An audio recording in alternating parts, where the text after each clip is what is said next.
Hey YouTube, what's going on?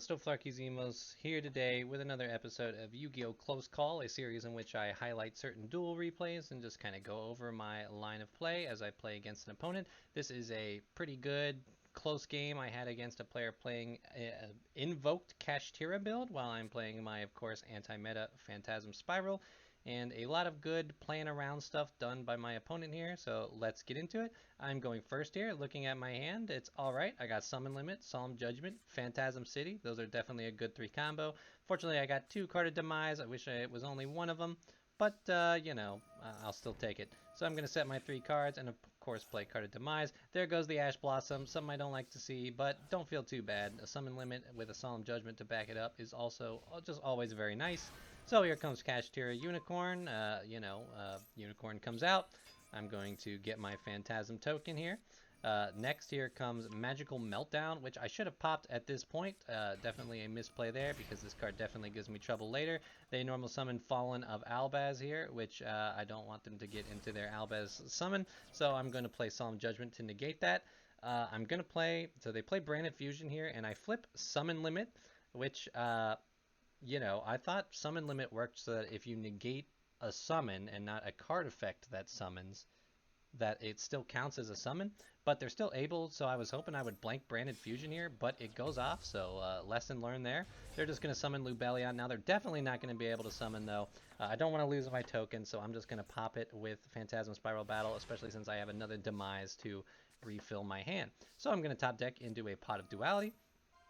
Pot of Duality, look at the next 3 cards on my deck. That Solemn Judgment's looking pretty nice. I don't want to lose my Floodgate. I am, of course, going to play my card of Demise, draw 3 cards, summon my Megalo Smasher, get a Phantasm Spiral Battle, set it in a Gozen match. I know Kashtiras are a bunch of different attributes, so I know Gozen match is going to do a lot of work here. So, of course, Kashtira Unicorn adding, their Kashtira Birth. Unicorn's going into attack. I'm going to pop Unicorn at this point. They are going to go into main phase 2. Boom, Unicorn comes back out. Next comes out Alistair. This is where I'll flip Gozen match here so that they have to get rid of one of them. They'll add Invocation and then they will pass the turn. Top decking Pot of Extravagance. Very nice. Because I really need to see C Stealth Attack. Unfortunately, I get into another Extrav or Summon Limit. Sometimes what happens. Not too lucky. But Summon Limit means it's probably not likely that I'm going to get OTK'd.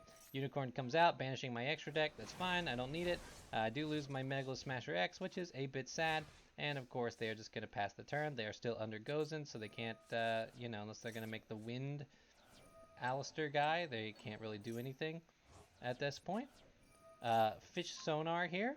I am, of course, going to summon the Red Sea Snake, add Gagagigo, add my Phantasm Spiral Power. This allows me to attack over Unicorn, get a lot of damage in, which is what I need to start doing, close out this game. And I get the Sea Stealth Attack, which is nice. I can finally use Sea Stealth Attack so that my token can remove big monsters. Here I make a misplay. This is why I should have popped Magical Meltdown, because I had totally forgot that Magical Meltdown was sitting on the field. I try to negate Invocation, only for it to not work. That is definitely a huge loss, and pretty much going to be what dooms me here. Invoked Raijin comes out, of course. Kashtira Unicorn is back. They're going to use Alistair to boost his attack. I'm going to, dodge my Gagagigo out. Also, another misplay I did is I shouldn't have summoned Giga Gagagigo. I should have waited for a follow-up turn. Here they think they're going to finish off, but I do have C Stealth Attack, and they haven't read the card, so their guy's just going to get destroyed. And now Giga Gagagigo comes out. And of course, now we can go into our battle. I got a Torrential Tribute, which is a nice thing to have. And Unicorn will, of course, get destroyed. Giga Gagagigo will attack. They only got 2,000 left. Goes to our opponent's turn here.